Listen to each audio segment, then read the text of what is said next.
Bonjour et bienvenue dans cet épisode de la série Tracker Plus, le podcast de l'Écho qui s'intéresse au portefeuille des professionnels de la finance. Cette semaine, nous nous arrêtons un instant sur les investissements réalisés par Christopher Dembick. Nous l'avions interviewé il y a 2 ans alors qu'il était encore l'économiste en chef de Saxo Bank. Depuis lors, il a rejoint les rangs de la banque Pictet. Cet épisode était déjà accessible aux abonnés de l'Écho. Nous le diffusons à présent dans la playlist du podcast Tracker, à retrouver sur toutes les plateformes d'écoute. J'ai des clients qui viennent me voir, ils me sortent, j'ai 10 lignes d'investissement, j'ai 10 biotech. Bizarrement, elles sont toutes à moins 60%. Bah oui, mais bon, là, c'est un peu trop, quoi. Donc, il faut toujours écrémer, ça permet de réduire le risque. Et toi, en termes de lignes, on en est à... En termes de lignes d'investissement, c'est-à-dire combien j'ai d'actions, concrètement, jamais elle a plus de 10, peut-être même 5 pour débuter, parce qu'il faut connaître ces boîtes. Il faut connaître, bien sûr, tous les rapports qui sont publiés, mais il faut aussi savoir ce que fait le management. Et ça, honnêtement... Suivre l'actualité aussi. Suivre l'actualité. De la société. Complètement. Et sauf si on est sur un job à temps plein à trader et à investir, c'est déjà 5 lignes, c'est pas mal déjà à surveiller. Celui qui compte les lignes d'investissement, c'est Christopher Dembick. Économiste pour Saxo Bank, notre premier invité de la série exclusive Tracker Plus est à 36 ans seulement une voix très écoutée dans la planète finance. Il a ainsi reçu à 2 reprises le prix de meilleur prévisionniste. Dans cet épisode, Christopher va jouer le jeu de notre podcast, tout comme 4 autres professionnels de la finance, que sont l'analyste Laura Roba, l'économiste Bernard Keppen, l'entrepreneuse Margot Klein et le spécialiste des marchés Tara Bendo. Pour cela, ils devront respecter les 2 règles d'or de Tracker. 1. On se tutoie. Et 2. On parle à bâton rompu et sans tabou de son rapport à la bourse et de ses propres investissements. Je suis Salim Nesba et je vous souhaite la bienvenue dans Tracker Plus, la série de podcasts de l'Écho où des experts de la finance nous ouvrent en exclusivité leur portefeuille personnel et nous expliquent leur stratégie d'investissement. À leur écoute, l'investisseur particulier pourra déceler des conseils ou de l'inspiration pour mieux investir. Nos auditeurs et les membres du groupe Facebook Les Trackers de l'Écho auront aussi l'occasion d'interpeller Christopher avec une question spécifique à lui poser. Place à Christopher, il nous explique son quotidien d'économiste. Merci d'avoir accepté l'invitation et de jouer le jeu de notre programme Tracker. Alors, ce qui se passe, en général, c'est qu'on passe très vite au tutoiement. Est-ce que vous, ça vous dérange? Non, on peut se tutoyer. Vu mon âge, je pense que ce sera adapté. Alors, Christopher, comment tu fais pour avoir des biscottos aussi Je fais 1 fois par jour de la musculation, 1 fois par semaine du bootcamp et 1 fois par semaine de la boxe. Ce qui permet d'être un bon moyen de déstresser, notamment quand on investit, etc. Donc c'est un bon levier. Ça fait partie d'une hygiène de vie qui est nécessaire à la vie professionnelle dans la finance. Oui, objectivement, quand on travaille en finance, alors bien sûr, il y a le stress des marchés financiers, indéniablement. Moi, j'ai un rôle aussi qui implique que je voyage énormément. Je suis très, très rarement chez moi. Donc, il faut une certaine hygiène de vie. Sinon, je pense qu'à mon âge, à 35 ans, 36 bientôt, on finirait déjà assez en surpoids, etc. Donc, il faut... le sport apporte beaucoup et c'est aussi une manière de se dépasser, de gérer le stress. Donc, c'est une bonne hygiène de vie, un bon moyen d'avoir une forme de stabilité qui est aussi utile et qu'on peut vraiment utiliser au quotidien dans son métier. On a rencontré un trader, un très jeune trader, il avait 23 ans. Il investissait sur 2 instruments à Wall Street et ses journées commençaient techniquement à 15h30 et finissaient à 15h35. Mais il se mettait une discipline de fer, notamment à faire du sport en matinée. Est-ce que chez toi, il y a aussi ce côté, pendant que je fais du sport, en fait, il y a personne qui peut m'appeler? Alors, j'avoue, comme je passe 2 heures à la salle de sport par jour, il arrive que je regarde quand même mes emails parce que pendant 2 heures, il peut se passer quelque chose. Mais effectivement, c'est un bon moyen de couper complètement. Le mieux, c'est quand même la boxe parce que là, effectivement, c'est une coupure qui est complète. Oui, si tu regardes tes mails en boxant, tu reçois plein de coups. Voilà. Et tu vas perdre assez rapidement. Donc, effectivement, c'est le bon moyen. Mais vraiment, je pense qu'il faut aussi être déconnecté parce que moi, dans mon rôle, je dois vraiment surveiller ce qui se passe sur les marchés. alors j'ai pas une fenêtre de tir si réduite. Concrètement, même en Asie, le matin, je dois voir si quelque chose se passe. C'est assez rare, malgré tout, fait au courant. Donc il faut aussi avoir ces plages un peu de liberté pour redémarrer. Donc très généralement, je vais notamment au sport en milieu de journée, ce qui permet de faire un vrai break. Et donc avant la session américaine, donc avant le début de l'après-midi. Et donc effectivement, ça permet d'avoir cette relance un peu pour le reste de la journée, puisque les journées peuvent être un peu longues. Ça peut être 5h, 6h jusqu'à 23h. Donc effectivement, il faut des plages quand même où on se retrouve avec soi-même. Mais c'est assez intense. C'est un choix de vie aussi, mais il faut à la toute fin, dans tous les cas, il faut trouver son équilibre et être. Ce qui permet aussi d'être productif. C'est le côté économiste, c'est-à-dire que la productivité horaire est importante et donc être consacré sur un point bien précis dans la journée, par exemple. En règle générale, j'essaye d'avoir des plages où je vais soit faire de l'analyse, donc pour mes clients, soit rencontrer des clients pendant une laps de temps de 3 à 4 heures, afin d'être aussi productif que possible, puisque la réalité, c'est qu'on peut pas se consacrer à tous les sujets. Il y a aussi beaucoup de voyages, beaucoup de déplacements. Alors quand on est très jeune, souvent on me dit ça fait rêver parce que quand on commence sa carrière professionnelle, on adore voyager, mais la réalité c'est que les voyages professionnels sont juste épuisants, qu'on ne visite jamais rien. Mais effectivement, ça fait partie du rôle, donc énormément de déplacements. J'insiste sur un point, c'est que quand on est économiste en fonction, on va être très objectif, c'est un coût pour une banque. Et il faut rentabiliser la fonction. C'est-à-dire si vous faites que de la production de contenu, la rentabilité est faible. Donc, vous rentabilisez notamment en faisant du conseil à l'égard de vos clients. Et ça implique derrière cela des déplacements si c'est une banque qui est en tout cas internationale. Mais c'est la bonne approche parce que très souvent, il m'arrive de rencontrer des jeunes qui veulent devenir économistes ou analystes et ils pensent qu'ils vont passer juste leur journée devant leur écran. Oui. Mais à un certain stade, quand la banque coupera dans les coûts, et ça arrive régulièrement dans le secteur financier, vous serez les premiers à partir si vous n'avez pas une rentabilité du job qui est extrêmement importante. Donc, il faut être en mesure aussi de communiquer à l'égard du client. Foncièrement, un économiste aussi a un rôle de sales, de vendeur, même s'il ne vend pas réellement quelque chose, en tout cas, il accompagne le client dans la démarche commerciale. Concrètement, alors, à quoi ressemble un rendez-vous avec des clients ? En règle générale, donc, c'est souvent des rendez-vous type déjeuner, dîner, etc. C'est assez schématique, c'est-à-dire les 10 premières minutes, le client va se plaindre de quelque chose. Ça arrive assez rarement qu'il ne se plaigne pas. Donc, en général, c'est les tarifs, etc. Des choses qui sont assez classiques. Donc, on l'entend et mon rôle est de faire passer l'information. Après, on doit parler peut-être 15, 20 minutes également vraiment de placement pur. Mais la réalité, par exemple, j'étais à Genève avec un client. On a dû avoir un déjeuner de 3h30. Pendant plus de 2h30, on a échangé juste. C'est-à-dire qu'à un certain niveau, c'est une relation aussi personnelle qui se met en place. Je ne peux pas passer 2 heures à parler de marché financier. Et mon rôle n'est même pas du tout d'essayer de vendre tel ou tel produit, mais plutôt de répondre aux attentes. Et si le client n'a pas de questions particulières sur ses placements, ou en tout cas si c'est rapidement évoqué en l'espace de 10 minutes, on passe à autre chose. On peut parler de politique, art, n'importe quoi en fonction des sujets. Donc c'est quand même une relation qui est très personnelle qui se met en place. Et c'est ce qui permet aussi de fidéliser le client. Petite indiscrétion, mais est-ce qu'il y a des clients premium et des clients normaux ou les clients premium, s'ils font comme ça, vous devez arriver plus vite? Malheureusement, je m'occupe pas des clients normaux, c'est-à-dire que... Donc vous avez que des clients qui font comme ça? Voilà, qui font comme ça, il faut arriver très vite. Et pour une simple et bonne raison, c'est que nous, on a un peu un positionnement banque privée, dans le sens où effectivement, on va pas chercher à être les moins chers, mais on offre beaucoup de produits, beaucoup d'avantages, et parmi nos clients premium, effectivement, vous avez accès aux analystes, aux économistes, etc. Donc ça fait partie de l'offre qu'on propose. Si vous êtes un client qui n'est pas premium, vous n'avez pas en tout cas encore accès à cela dans l'immédiat. Donc ça fait partie tout simplement de l'offre. Et bon, vous vous doutez bien, si vous avez un déjeuner avec un client et que vous venez de Paris exprès pour lui, pour venir à Bruxelles ou à Genève, bien évidemment, il est assez flatté. Donc, et derrière cela, vous avez une discussion qui est intéressante. Donc, ça fait partie complètement de l'offre. Donc, c'est vrai que le côté réagir très vite que vous avez mis en avant, c'est aussi quelque chose qu'on doit intégrer dans le travail. C'est-à-dire, moi, j'ai certains clients qui m'appellent via WhatsApp et que j'ai telle ou telle question. Donc, il faut réagir très rapidement. Mais en même temps, c'est légitime. C'est des gens qui investissent énormément d'argent auprès de nous. Donc, ils doivent s'attendre à un service et à de la diligence. il y a vos clients, mais il y a aussi votre entourage, vos amis, des gens qui vous reconnaissent dans la rue peut-être.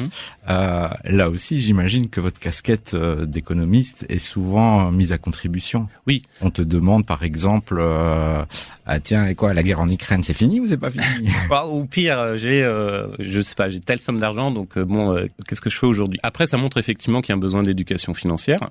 Ce qui est aussi intéressant, c'est que foncièrement, j'ai le sentiment que peu importe les milieux sociaux, les revenus, etc., tout le monde a pris conscience, l'inflation, je pense, aide, qu'il faut aussi savoir gérer son argent, en tout cas essayer de s'y intéresser. Mais c'est vrai que, par exemple, dans mes relations plus personnelles, quand on commence à me parler d'économie pendant 3 heures, vous vous douterez certainement que c'est pas le moment le plus intéressant de ma journée, puisque je passe ma journée à faire ça. Mais c'est vrai que parfois... Et vous ne facturez pas à ce moment-là? Non, je ne facture pas à ce moment-là, effectivement. En tout cas, pas de cette manière, éventuellement. Mais non, très très clairement, c'est pas les meilleurs moments dans la sphère personnelle, parce que je pense qu'il faut couper par rapport à la sphère professionnelle. Pour rebondir sur la guerre en Ukraine, j'ai eu un nombre de questions qui étaient à côté de la plaque, ou parfois un tout petit peu complotistes. On sait vraiment pas quoi répondre. Donc en général, je laisse le monologue se passer, parce qu'effectivement, il y a 2 aspects. C'est-à-dire parfois on considère qu'on a une réponse à tout et c'est indéniablement impossible. Parfois c'est plus des gens qui posent des questions mais qui veulent juste avoir confirmation de leurs propres sentiments. Alors parfois ça peut faire sens, mais bon, par exemple sur la guerre en Ukraine, vous doutez bien que j'ai pas d'opinion parce que je suis pas plus informé que quiconque sur ce sujet. Parce que là maintenant chez Saxo, tu es là depuis. J'ai du mal avec le tutoiement. Ouais. Et donc chez Saxo, ça fait quand même un paquet d'années que tu y es, à cette fonction-là, je crois que c'est depuis 2015-2016. Ouais.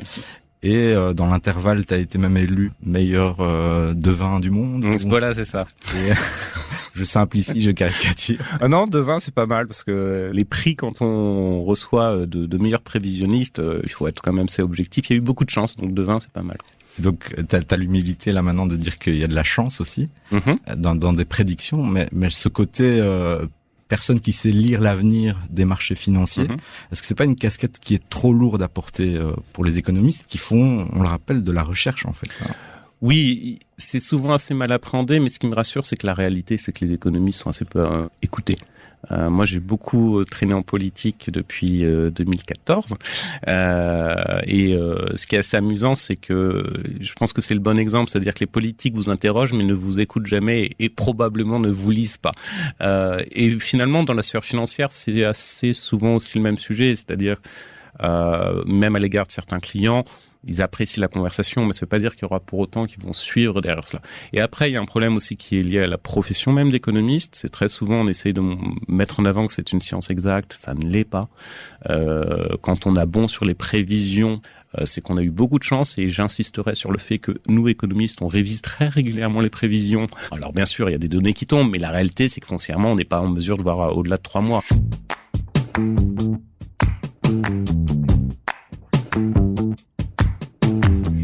Avant de scanner le portefeuille personnel de Christopher Dembick, nous avons donné la possibilité aux membres de notre groupe Facebook, les Traqueurs de l'écho, de poser directement une question à nos invités.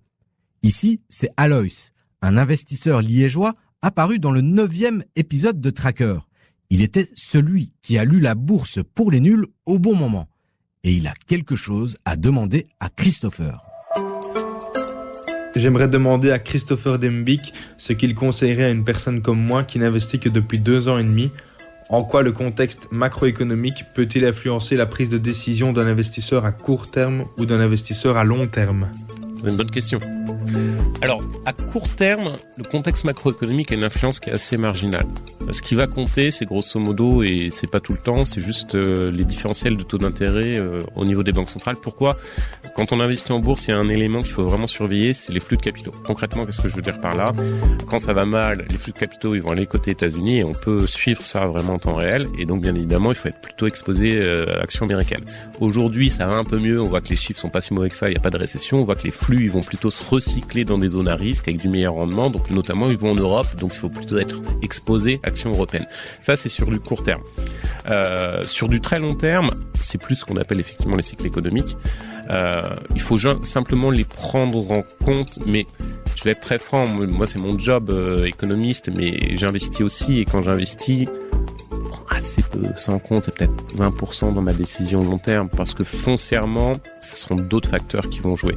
Donc l'économie est plutôt la lame de fond qu'il faut suivre, comprendre, mais c'est pas fondamentalement ce qui va vous permettre, vous assurer éventuellement, ou pas d'ailleurs, du rendement au niveau de vos investissements. Donc je prendrais quand même un peu de recul par rapport à ça. C'est un levier qu'il faut prendre en compte comme d'autres. Mais encore, j'insiste, je pense que suivre les flux de capitaux, ça c'est vraiment le vrai sujet. Ça permet de savoir où est-ce que les investisseurs institutionnels, donc les banques, etc., les fonds d'investissement, ils investissent, et la réalité c'est qu'ils ont une prise sur le marché qui est importante, donc il faut savoir comment ils sont positionnés pour faire du suivisme, parce qu'il n'y a pas de solution miracle à cet égard. Voyons à présent ce que Christopher a dans le coffre. C'est l'heure du scan de son portefeuille d'investissement. L'économiste va nous expliquer dans quoi il investit et surtout comment il s'y prend. Est-ce que tu investis ? J'imagine que oui. Il faut mieux en tout cas. Sinon je suis mal placé là. Après, on va arrêter l'interview et parce que pour donner des conseils sans investir, c'est compliqué. Comment tu t'y prends ? Alors moi, première chose, j'ai commencé à investir trop tard et j'ai commencé à investir à 25 ans. Donc j'insiste sur le fait qu'il faut commencer plus tôt. Mais c'est en vieillissant qu'on se rend compte de ses erreurs. Alors, je suis d'origine française, donc déjà en France, comme on paye beaucoup d'impôts, mais c'est aussi en Belgique, donc j'utilise aussi tout ce qui est défiscalisation. Je vais pas revenir plus sur ça parce que c'est des spécificités françaises. Mais en revanche, en termes de support, je reste convaincu que l'immobilier reste extrêmement important. Donc j'ai de l'immobilier aussi bien en physique que dans mes portefeuilles. Donc c'est des fonds immobiliers, concrètement, on peut les avoir dans l'assurance vie, etc. Ça c'est pas très compliqué. Disons que c'est une poche un peu de diversification qui est utile à tout moment. Je dois avoir, je pense, à titre personnel, 20-30% de mon exposition. Ensuite, j'ai beaucoup d'actions, plus de 60%, parce que je suis prêt à prendre du risque. Je suis aussi conscient que quand on investit dans les actions, je m'attends pas à avoir un rendement dans 2 ans. Moi, c'est un rendement sur 5 à 8 ans, donc je suis prêt à prendre le risque. Et jusqu'à présent, ça se passe plutôt bien. J'ai eu un tout petit peu d'obligataire, mais c'est pas une bonne protection contre l'inflation, en tout cas au niveau actuel. Donc je dois avoir 5 à 10%, c'est vraiment très très marginal. J'ai investi beaucoup dans l'art parce que c'est un titre personnel. Ça peut être un outil de défiscalisation aussi également. C'est joli, c'est plaisant, on peut le revendre. Donc moi, c'est une passion que j'ai puisque je suis un peintre raté quand j'avais fait des études plus jeunes. Et après, on peut avoir des investissements à risque. Par exemple, je connais très très bien le Venezuela et j'ai donc aussi investi dans l'immobilier au Venezuela. Bien évidemment, je conseillerais à personne de le faire si on ne connaît pas le pays. Et il y a plein de difficultés à braver. Mais ce que je veux dire derrière cela, c'est que il faut diversifier au maximum. Ça, et tout le monde le dit, bien évidemment, mais la réalité, c'est qu'on n'en a pas toujours conscience. Et diversifier, ça veut dire quoi ? C'est-à-dire que vous avez des investissements court terme et des investissements peu risqués, mais vous prenez aussi du risque. Je vais juste te donner un exemple. Moi, j'ai eu récemment un couple âgé qui est venu me voir, belge d'ailleurs d'origine, et la femme a eu un héritage important. Il y a deux éléments qui m'ont marqué, c'est que c'est la femme qui a eu l'héritage, et que c'est malgré tout le mari qui a pris la décision sur l'investissement. Mais le vrai sujet derrière cela, c'est qu'on sait que les études montrent que les femmes investissent de meilleure manière que les hommes.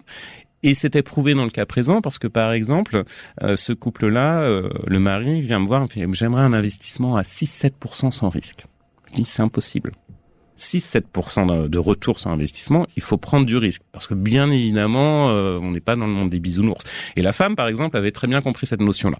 Bon, après, malheureusement, c'est le mari qui a pris le relais. Mais ce que je veux dire avec cet exemple, c'est que il faut avoir conscience que si on veut gagner de l'argent, vous devez prendre du risque.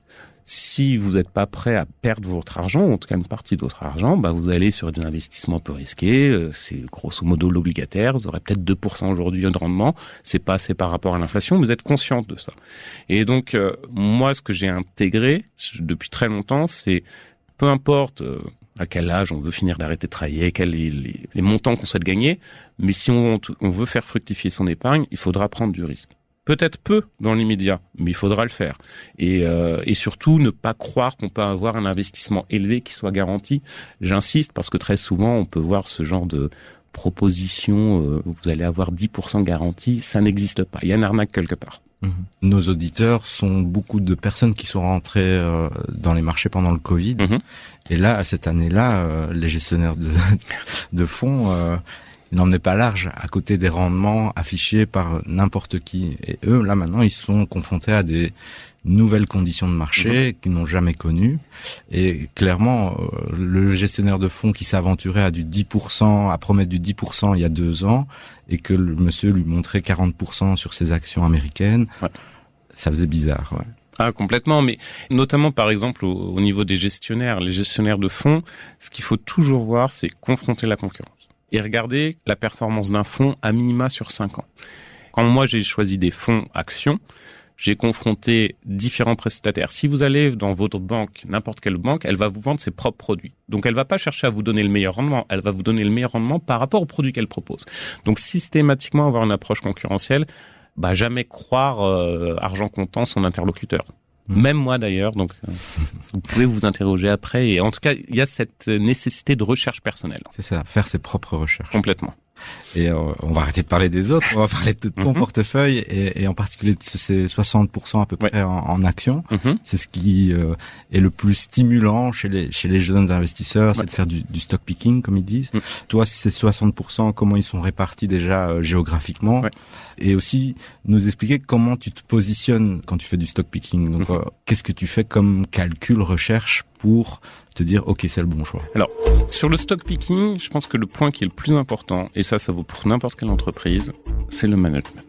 Je te donne l'exemple d'une entreprise qui est connue, Stellantis.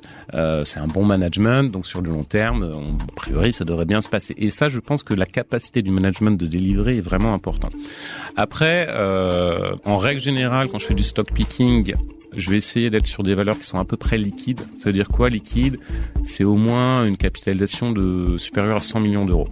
Pourquoi? Parce que inférieur à cela, si les marchés, comme par exemple 2022, ça a été catastrophique, c'est l'hémorragie sur ce type de valeur. Vous perdez moins 60, moins 70%. Et là, franchement, peu importe le business model, les chiffres de la société. Donc c'est quand même très compliqué. Il y a quelques valeurs que j'aime bien. J'adore une valeur qui est américaine. On parlait de musculation. Donc je pense que malgré tout, quand on investit il faut jamais être attaché à un titre, mais en tout cas, il faut connaître le milieu. C'est une valeur qui s'appelle Celsius Holding. Alors, Celsius Holding, c'est coté aux États-Unis. C'est assez intéressant. Ils sont sur le marché de la protéine sportive. Donc, effectivement, quand on fait une musculation, il faut manger beaucoup de protéines et donc les barres. C'est pas que du vrai, en fait. Non, exactement. C'est pas que du vrai. Il faut les suppléments. Il faut les petits compléments. Voilà, ça aide en tout cas. Et c'est une belle société qui aujourd'hui que sur le marché américain, qui a une gamme extrêmement large de produits. J'en ai testé, ils sont très très bien. Ils sont en train de se développer, ils vont conquérir le marché européen. Le marché de la nutrition sportive au niveau mondial, c'est un marché en pleine expansion, notamment en Asie, parce que en Asie, alors c'est pas vraiment la population qui adhère, mais c'est les gouvernements qui imposent, notamment en Chine par exemple, des mesures pour vraiment manger mieux, équilibre sportif, etc. Ils ont complètement raison. Et ce type de valeur, c'est une belle société, c'est ce qu'on appelle du mid-cap, c'est-à-dire en termes de capitalisation, j'ai plus en tête, mais en tout cas, c'est suffisamment liquide, il n'y a pas de sujet particulier. Le management, il est bon, ils ont un bon produit, c'est sur un segment qui est en pleine expansion, donc c'est une belle société. Après, parce qu'il n'y a pas que du positif, par exemple, dans les sociétés où ça peut être compliqué, je penserais à l'intelligence artificielle. C'est un domaine que je connais parce que j'accompagne des sociétés dans les startups ou sociétés cotées dans ce domaine-là. Alors, l'intelligence artificielle, bien sûr, tout le monde en parle, etc. Il y a une société qui est en Espagne, qui a Substratae au conseil d'administration, qui est coté en Espagne, qui espère en tout cas faire une intro ailleurs en Europe également, dans ce qu'on appelle un dual listing. Et c'est une belle société.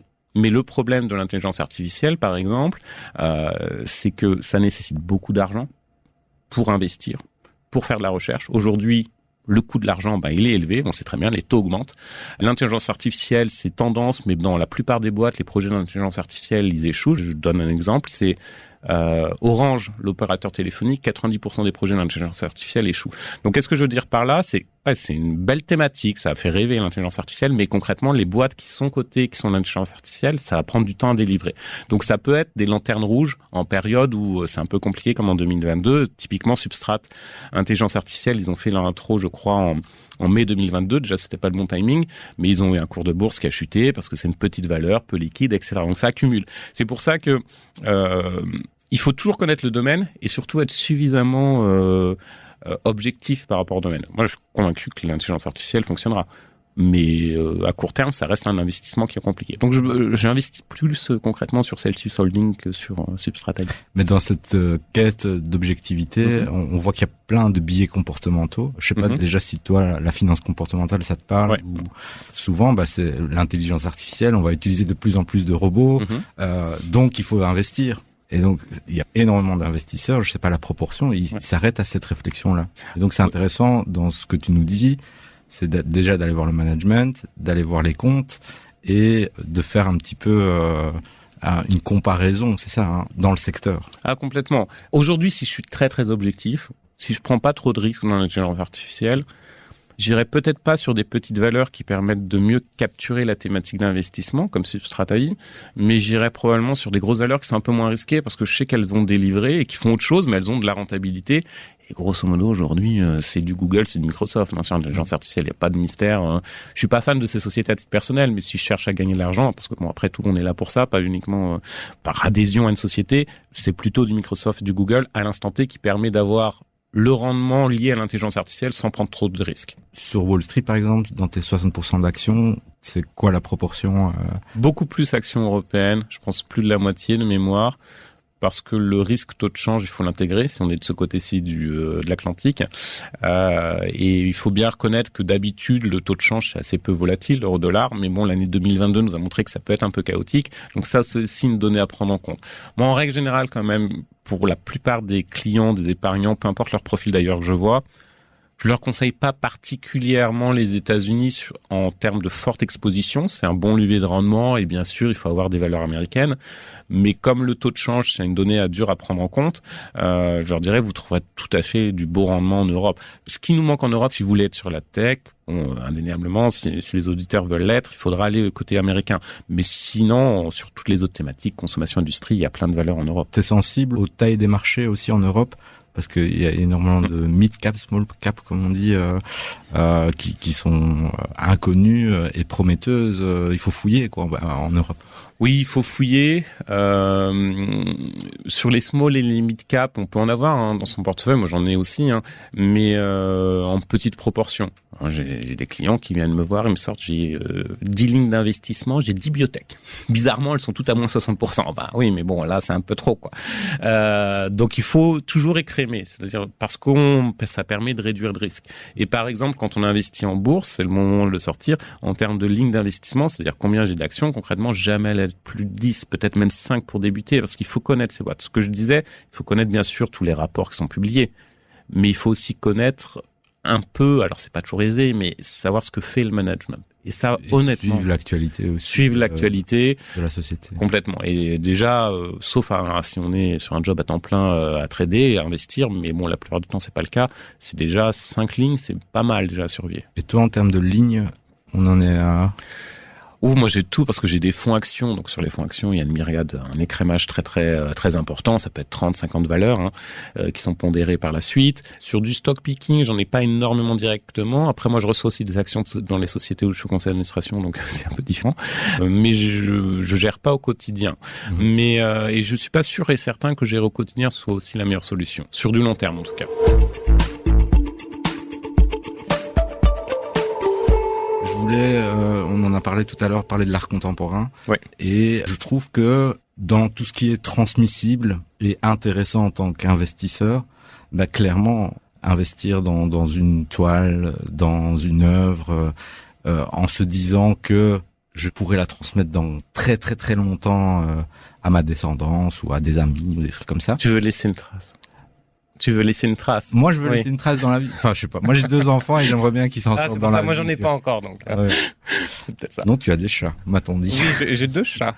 Un, d'ailleurs, fait un plateau télé en France. Ah oui. Ouais. Donc, c'était la meilleure audience pour l'émission. Donc, il faut faire ça en Belgique aussi. On va parler des chats. J'en ai maintenant entendu. On va pas parler d'art contemporain, on va parler des chats. Alors, investir dans un chat, est-ce que c'est rentable?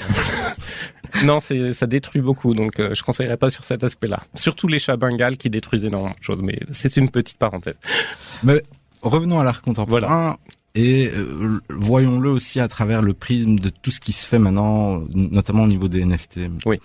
Est-ce que c'est pas beaucoup plus simple et beaucoup plus accessible pour les jeunes investisseurs de se focaliser sur ce type de produit ou sur du crowdfunding, par exemple? Alors, non, je pense que j'aurais une réponse très claire non pour 2 raisons. Premièrement, je pense que quand on achète une œuvre d'art, et il y a tous les prix, objectivement, on souhaite la détenir, entre guillemets, dans son salon. Donc ça, c'est le premier point. Le deuxième point, c'est que je suis convaincu que l'art peut être révolutionné par les nouvelles technologies, mais je suis plus dubitatif sur les NFT. Je pense 80-90% des investisseurs dans le domaine de l'art, peu importe d'ailleurs à quel niveau de prix ils entrent, ils vont pas aller sur des NFT. En revanche, je suis complètement convaincu qu'on peut essayer d'intégrer tout ce qui est nouvelles technologies, innovation dans le processus créatif. Et d'ailleurs, c'est l'un des challenges. C'est ce qui est magnifique. J'aime bien projeter mes invités dans les 10, 15 années à venir. Ouais. Et moi, j'ai un beau projet pour toi, Christopher. Je te vois bien mettre un pied encore plus profond dans le monde politique. C'est pas la première fois qu'on me le dit. J'imagine, parce que aussi il faut savoir que tes prévisions par rapport aux scrutins électoraux, elles sont très pertinentes. On en a déjà parlé ici à l'Écho. Est-ce que c'est quelque chose qui t'intéresse, d'une part, ou toi, dans 10 ans, tu te vois où? À Bercy. Non, à l'Élysée quand même. Ah, carrément. Faut être ambitieux. Hein. Parce qu'il faut mieux être ambitieux, parce que si on n'arrive pas jusqu'en haut. Non, plus sérieusement, quand j'étais gamin, je voulais être président de la République. Alors ça fait sourire quand on est gamin. C'est un beau projet. C'est un beau projet. J'admire énormément, alors je sais que c'est pas politiquement correct, mais j'admire énormément les politiques, parce que je pense qu'en général c'est un job qui est très très dur. Je continue à travailler auprès d'eux en sous-marin, de certains, et c'est vraiment très très dur. Si je devais, parce que je suis marié, si je devais prendre une décision de couple, ça n'irait pas vers la politique, mais je pense que malgré tout ça ira quand même sur 10-15 ans vers la politique, parce que je pense que les choses peuvent, quand on peut apporter une contribution, après il faut pas nier, il y a une question d'ambition, d'ego, sinon on fait autre chose dans sa vie, mais c'est extrêmement important. Et puis, et je pense qu'aujourd'hui, malheureusement, les politiques qui sont les plus brillants, c'est-à-dire les plus visibles, sont souvent ceux qui sont les moins talentueux. J'en connais qui sont des députés, qu'on ne voit jamais dans les médias, qui sont fantastiques, qui font un job incroyable au Parlement, en commission, etc. et en région. Donc il faut aussi faire monter les talents, et y compris des gens du secteur privé. Je n'ai pas une obsession sur ça, mais je pense que beaucoup peuvent aussi apporter à certains égards, sans avoir une vision capitaliste, libérale, parce que moi je suis très modéré, je pense, sur beaucoup de sujets. Mais en tout cas, c'est un point important. Donc dans 15 ans, on prend rendez-vous et... je pense que je viendrai plus de monde. J'aurais pas juste un attaché de presse, mais on prend rendez-vous comme ça. C'est à présent le moment de la traditionnelle question au tracker de l'Écho. Christopher Dembick va vous poser une question. N'hésitez pas à lui répondre dans notre groupe Facebook Les Trackers de l'Écho ou par mail à l'adresse podcast@leco.be. Je voudrais demander aux trackers de l'Écho à quel point les fameuses considérations environnementales sont un vrai sujet quand ils investissent. Parce que je vais être très franc. Moi, je m'en fous. C'est pas que je m'en fous de l'environnement, hein. Mais quand je connais comment sont faits les produits qui sont dits verts, la réalité, c'est qu'ils sont pas verts. Donc, autant chercher du rendement là où il y en a, au lieu de se poser 30 000 questions. Et souvent, notamment nous, en banque, on fait beaucoup de marketing autour des produits verts. Je pense qu'on a conscience que souvent, c'est pas si vert que ça, mais bon, peu importe. Et on a aussi la conviction, et donc j'aimerais ce retour-là, que notamment les nouveaux investisseurs investissent en fonction de considérations environnementales. Mais j'arrive pas à savoir si c'est vrai ou si c'est simplement une vision d'optique qu'on a, nous, de notre côté banque. Très bonne question. Chez Saxo Bank, ils parlent tous danois et ils comprennent pas ce que tu dis en français ou... Non, je serais pas viré après l'interview. Envie de lui répondre ? Rejoignez notre groupe Facebook Les Trackers de l'Écho ou écrivez-nous à l'adresse podcast@leco.be. 4 autres professionnels de la finance, que sont Laura Roba, Bernard Keppen, Tara Bendo et Margot Klein, prendront chaque semaine la place de Christopher pour nous dévoiler à leur tour leur stratégie d'investissement. C'était Salim Nesba pour Tracker Plus, le podcast de l'Écho qui scrute la façon dont les professionnels de la finance investissent, une émission réalisée par Julie Garrigue.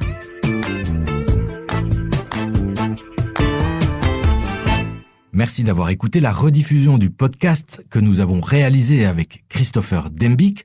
La semaine prochaine, c'est au tour de Margot Klein, businesswoman aux multiples casquettes qui a lancé le premier fonds tokenisé en Suisse.